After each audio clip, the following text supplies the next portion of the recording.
Tu filmes déjà? Salut, c'est moi Andrzej. J'ai fait quelque chose de terrible. Je suis venu à Bielsko, je me suis dit je vais passer chez Olek parce qu'on veut faire un grand test comparatif de pneus Adventure. Je me suis dit d'accord, je vais passer chez Olek, voir quels pneus il y a ici. Je vais tourner un petit reportage sur les pneus disponibles et vous allez m'aider à choisir ceux qu'on va tester. Simple comme bonjour. Et puis soudain, on s'est assis, d'accord, montrons ce pneu. Ces pneus sont comme ci, comme ça, comme ci, comme ça, et ainsi de suite. Et derrière moi, il y a de la patience. C'est pourquoi je ne suis pas capable d'essayer tous ces pneus. Donc si vous avez de l'expérience avec l'un d'eux qui va être mentionné ici, je vous serai très reconnaissant d'écrire un commentaire avec votre avis, avec vos expériences. Tout le monde en profitera, et surtout vous, c'est-à-dire les personnes qui achètent ce type de pneus pour leur moto.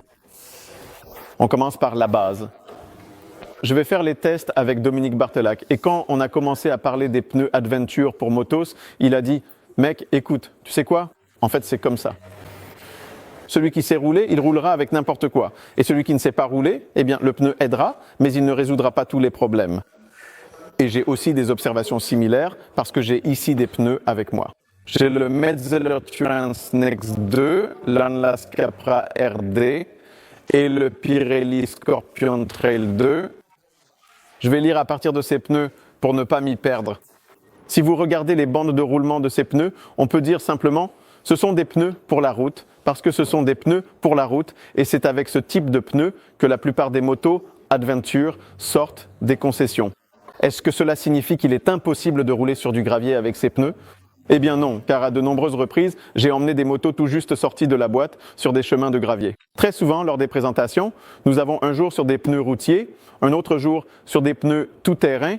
Et avec ce type de pneus, grâce au système de suspension actuel sur ces motos, il est vraiment possible de rouler en toute sécurité sur des chemins de gravier avec des trous, bien sûr pas très vite, mais tout simplement en toute sécurité.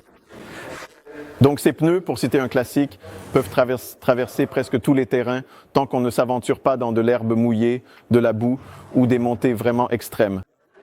Avec ces pneus, vous passerez tout simplement partout, donc ça vaut le coup d'y réfléchir et de regarder si vous cherchez quelque chose et de vous demander honnêtement si vous allez vraiment sortir votre moto en tout terrain.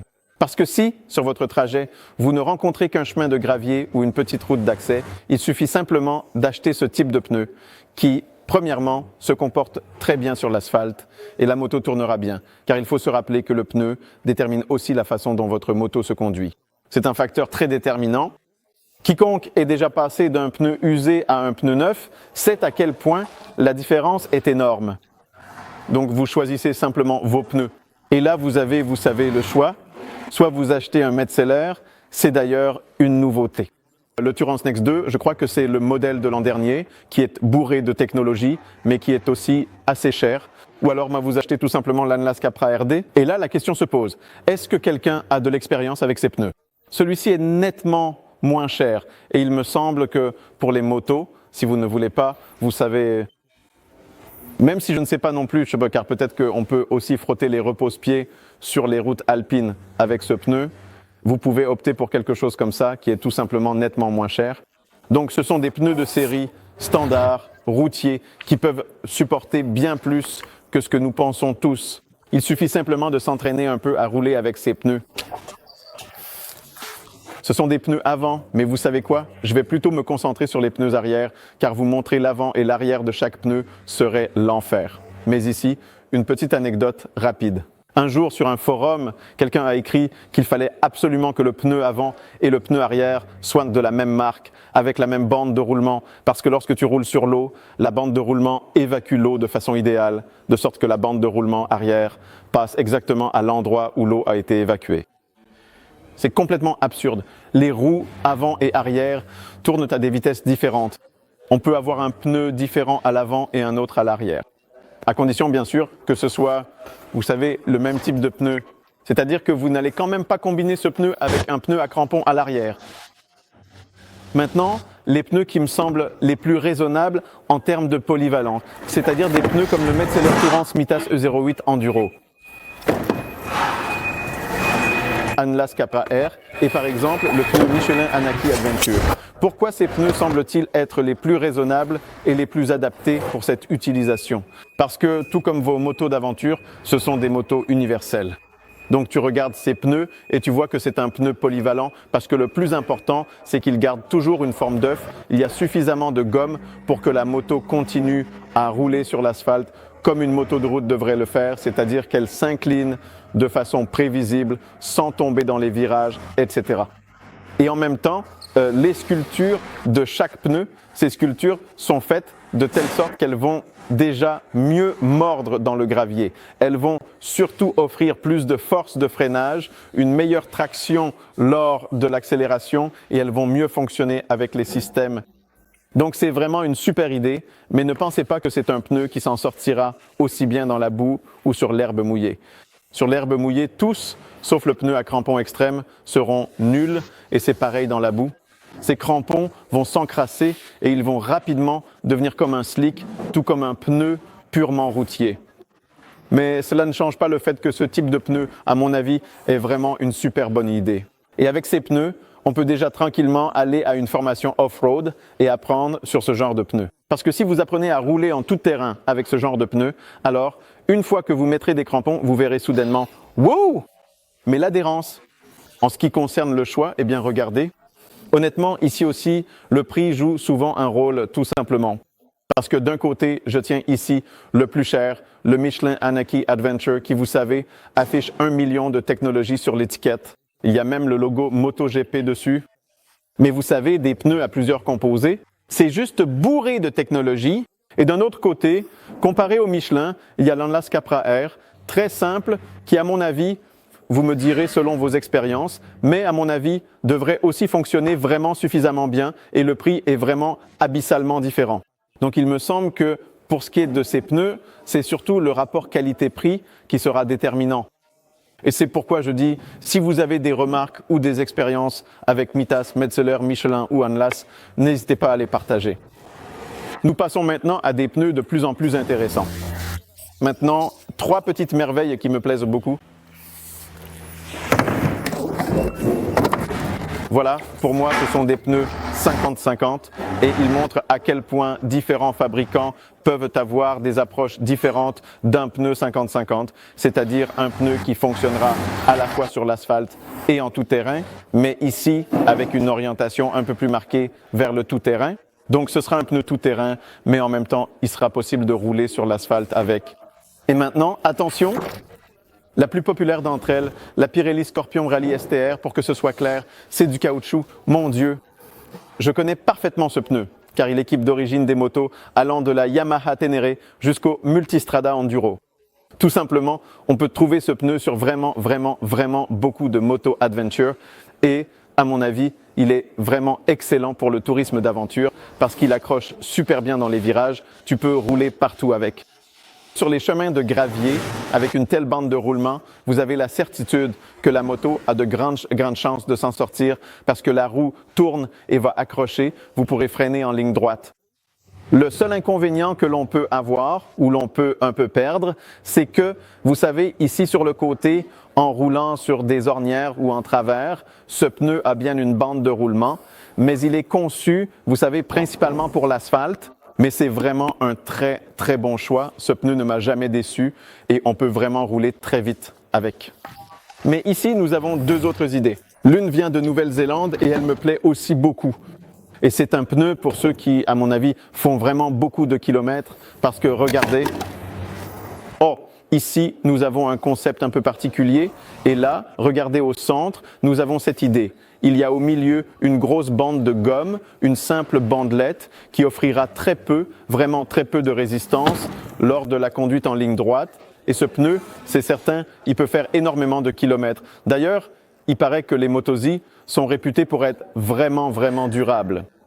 Et c'est un pneu qui, à mon avis, est une excellente idée si vous partez par exemple en Croatie et que vous devez d'abord avaler des kilomètres d'autoroute. Ce pneu ne devrait pas s'user aussi vite justement grâce à cette petite bande centrale. Et en plus de cela, comme vous pouvez le voir sur les côtés, elle est ensuite plus agressive que celle-ci, ce qui signifie qu'en virage, lors de forts angles d'inclinaison, ces pavés peuvent travailler un peu plus. Donc on ne dira pas que celle-ci est meilleure que celle-là ou que celle-là est meilleure que celle-ci, mais simplement que celle-ci est différente et celle-là aussi est différente. Et entre les deux, nous avons encore le Mitas E07+, qui, comme vous le voyez, est déjà un pneu qui nous dirige vers une autre catégorie. Et vous savez quoi? J'ai une idée en regardant ces pneus que j'ai. Je vais la poser tout de suite à côté d'une autre, car comme vous le voyez ici, c'est déjà un crampon typique, mais il est tellement épais ici qu'il devrait aussi tenir un certain kilométrage. Mais l'espace ici est si grand qu'il me semble qu'il devrait déjà pouvoir se débrouiller dans la boue. Donc je mets celui-ci de côté et celui-là sera une transition en douceur vers le tout-terrain extrême sur crampon. Pour être clair, encore une fois, Motos Tractionator GPS, Pirelli Scorpion Rally STR et Mitas E07+. C'est pour que tout soit bien ordonné, pour que vous sachiez de quel pneu je parle. Et maintenant, voici le E07 dont je parlais. C'est un pneu 50-50, 50-50, qui fait la transition en douceur vers les pneus à crampons typiques. Mais avant d'en arriver là, je vais justement vous montrer ce Metzeler qui s'appelle Karoo 3. C'est en quelque sorte une évolution, un pas de plus par rapport au Pirelli Scorpion STR, parce que regardez les bandes. Donc ce pneu roulera encore à peu près sur l'asphalte, mais regardez ces grands espaces, c'est déjà une vraie pelle. C'est un pneu typique pour se sortir du sable, de la boue et ainsi de suite. Un pneu qui permet de se sortir des situations difficiles, qui n'aura pas forcément, vous savez, énormément de grippe quand vous roulez à fond lors d'un rallye. Mais si vous partez en tout terrain et que vous ne savez pas ce qui peut vous surprendre et que vous voulez simplement traverser, pas forcément le plus vite possible, ce n'est pas forcément un rallye, mais vous voulez simplement, si jamais une situation inattendue se présente, lors d'un test par exemple, pouvoir vous en sortir. Et ça me semble vraiment une super idée. Et cela nous amène aux pneus de rallye typiques qui ont le moins de sens, mais qui sont sans doute très intéressants et font des choses vraiment fascinantes avec les motos. À propos des Continental TKC 80, parce qu'il y a déjà tout un mythe qui s'est créé autour de ces TKC 80, comme quoi pour un rallye adventure, il n'y a que les TKC 80 qui comptent. Mais si tu y réfléchis, les TKC 80 sont déjà des pneus assez anciens sur le plan technologique. Je suis d'ailleurs vraiment surpris par le large choix de pneus à crampons pour les motos adventure. Donc nous avons successivement la Mitas E09, la Mitas E10. Regardez à quel point les différences sont minimes. C'est un peu comme en motocross. Vous savez, vous choisissez vos pneus en fonction du terrain, ce qui est complètement fou quand on pense à une moto adventure. Se dire, bon, je vais là-bas, il y aura telle condition, il se peut qu'il pleuve. Alors je vais plutôt monter une E10 qu'une E0. Ici, nous avons l'Anlas Capra X. Là, je n'ai qu'une expérience de seconde main, car j'ai parlé avec des gars de Grèce et ils disent que ces pneus s'en sortent vraiment très bien en tout terrain. Mais encore une fois, avez-vous de l'expérience avec les Anlas, avec les Mitas? L'une, l'autre, la troisième en tout terrain. Alors, n'hésitez pas à écrire. Nous avons le Heidenau. Je vais tout de suite vous dire lequel. Le K60 Ranger. Ah oui, c'est aussi un pneu assez connu. Le profil est également très agressif. Vous voyez aussi qu'ici, on retrouve un peu cette même ambiance. Donc, ce pneu doit aussi fonctionner, d'une certaine manière, sur l'asphalte. Mais ne vous faites pas d'illusions. Si vous voulez vraiment gâcher votre moto adventure sur l'asphalte, il suffit de lui mettre un pneu à crampons. C'est vraiment ça. Monter ce type de pneu n'a de sens que si vous allez vraiment dans des terrains difficiles ou si vous voulez participer à un rallye et dans ce rallye, non seulement le parcourir, mais aussi vous battre pour une place, pour un temps ou rouler vraiment de façon agressive en tout terrain. C'est seulement dans ce cas-là que vous devriez penser à monter des pneus à crampons. Si vous voulez simplement parcourir le rallye, partir à l'aventure, monter ce genre de pneus à crampons fait que ces motos vont rouler de façon maladroite, tout simplement. Ces crampons vont se tordre. N'oubliez pas que ces motos sont lourdes, donc les crampons vont travailler. Vos motos vont flotter, il n'y aura pas d'adhérence. Ce n'est ni sûr ni agréable. Donc, ce type de pneu est une excellente idée, mais pour un usage bien précis. Et ici, avant d'arriver au plus mignon, car j'ai gardé pour la fin, selon moi, la marque la plus hardcore et la plus intéressante. C'est le Michelin Anaki Wild sur lequel j'ai déjà roulé lors de plusieurs essais. Et là, j'ai de l'expérience avec ce pneu. C'est vraiment waouh! Il mord vraiment comme un fou en tout terrain. N'oubliez pas que tous ces pneus, tous les fabricants, différents modèles, Elles ont différents mélanges de gomme, donc c'est aussi un équilibre entre la durée de vie du pneu sur l'asphalte et la vitesse à laquelle il va s'user sur cet asphalte, ou encore la vitesse à laquelle il va s'user en tout terrain ou sur la route. C'est tout simplement sa longévité. Parce que regardez, ici on a des crampons typiquement agressifs. Ici les crampons sont terminés à un angle de 90 degrés. Ils sont très extrêmes. Et ici, les crampons sont arrondis dès le départ, ils sont d'origine arrondie comme ça. Donc ce pneu ne va certainement pas s'user aussi vite que celui-ci. Vous voyez, c'est toujours un compromis. Maximum d'adhérence, plus de longévité et bien sûr, le prix est aussi complètement différent. Si vous n'en avez pas assez des pneus à crampons de toutes sortes, ce n'est pas encore fini car il y a aussi Motos qui a toute une gamme de pneus à crampons complètement fous et je vais vous les montrer tout de suite. Parce que quand ils m'ont apporté aujourd'hui ces pneus Motos, je n'arrivais pas à croire qu'on pouvait fabriquer autant de pneus à crampons pour les Motos Adventure. Ça va être bien.